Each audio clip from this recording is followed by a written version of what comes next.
European high level in the middle of January.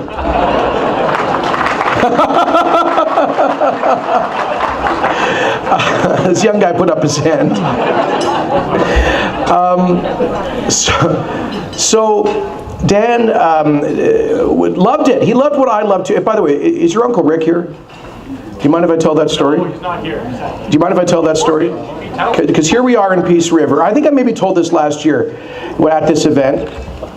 But my very first event, it was August the 3rd, 2016, and we rolled into Peace, and we had a town hall down at the Legion Hall.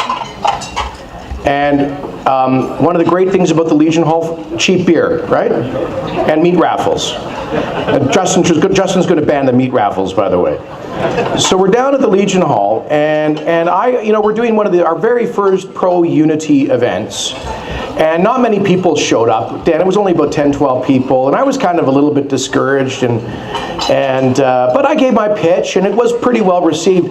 But there were two big fellas sitting over at the bar. They were wearing their overalls, and they clearly just come in out of the oil field. And I knew they were there because there was good Pilsner. They must have been from Saskatchewan. And they kind of started paying attention to what I was saying. One of these guys walks over, and I wrapped up. And he was a man of few words. He just walked up to me and said, "Well, Kenny, I've just got one word for you." And I thought, oh boy, this guy must be a big new Democrat. Here comes the insult. I said, "What's the one word, sir?" He says, "Get her done." I love that. In Alberta, get her done is one word. And that became our unofficial campaign motto. In fact, I think we're going to put that on a bumper sticker. It's my second favorite bumper sticker after I Miss Ralph. Hey, Norm? So we got Ralph Klein's old fishing buddy here, Norm Boucher. I wanted to say as well, I actually, Shelley and Corny, and Dan, I want to file a formal complaint with you all. The last time I came up for this dinner, it was February, I think, last year. Came out about a year ago. And we had a full-fledged left-wing protest outside. And I hadn't been protested anywhere. I'd been feeling neglected. And here I come again hoping to get that attention. They're not there. What happened? We converted them. Okay, maybe they've joined. All right, very good. But thank you all for being here. Et en particulier, j'aimerais remercier et reconnaître tout le monde qui sont francophones ici. S'il vous plaît, élevez vos mains. Oh mon Dieu, c'est une tiers de la foule. Bienvenue, bonne soirée à tous nos amis franco-albertains qui portent la tradition de la première langue européenne parlée en Alberta, oui? So,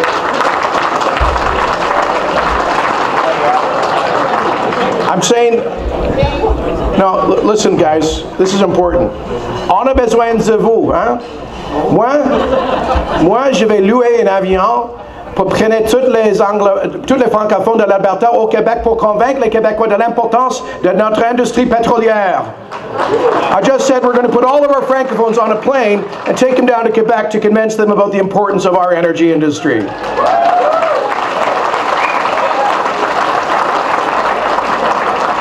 Is that a deal? From Saint-Isidore and Marie-Reine and partout. Même Nampa.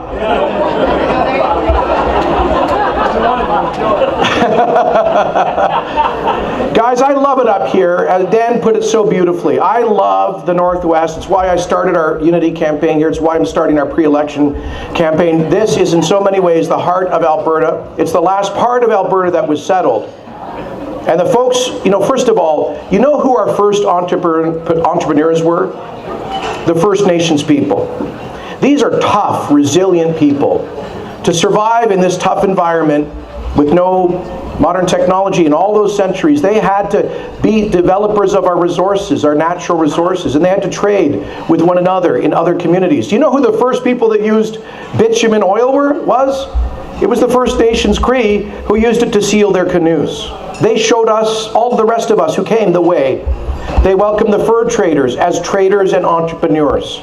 They personified in many ways the entrepreneurial spirit of Alberta.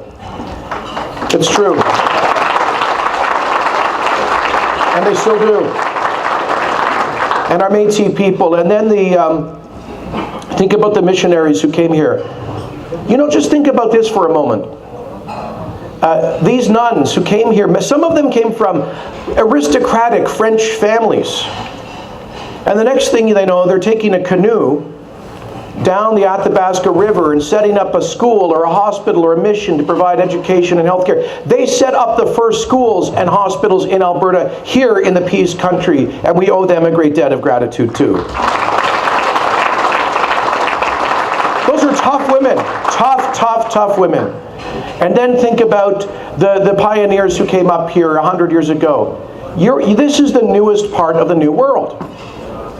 In Europe, they think of the New World as the Western Hemisphere. But Central and much of South America was settled 500 years ago. Quebec a commencé ça fait 4 siècles. But here, people started coming up 100 years ago, and many of your grandparents did.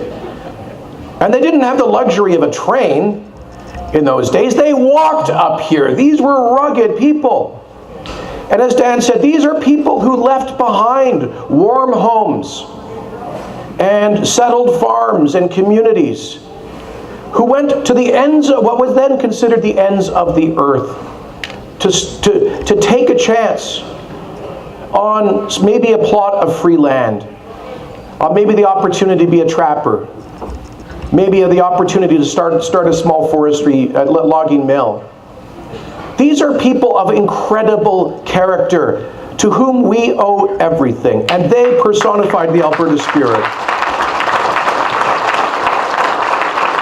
That's the Peace River spirit. That's the Northern Alberta spirit. Why do I talk about that? Because I truly believe we have a government in place now, a government in Edmonton and in Ottawa, that does not understand the values that animated those people.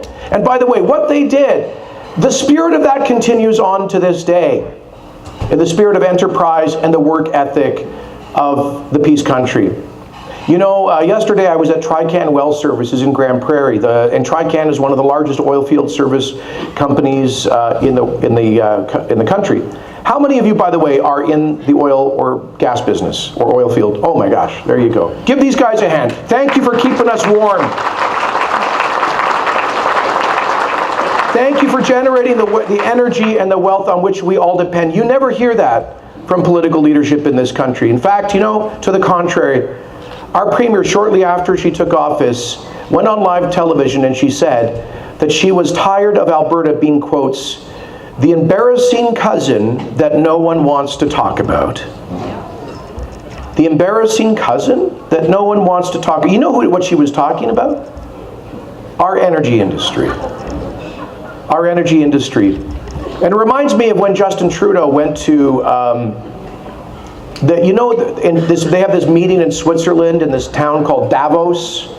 All the billionaires and the Hollywood stars gather. They arrive in their hundreds of private planes spewing CO2 emissions in order to hold seminars lecturing the rest of us about how we should turn the heat down at home.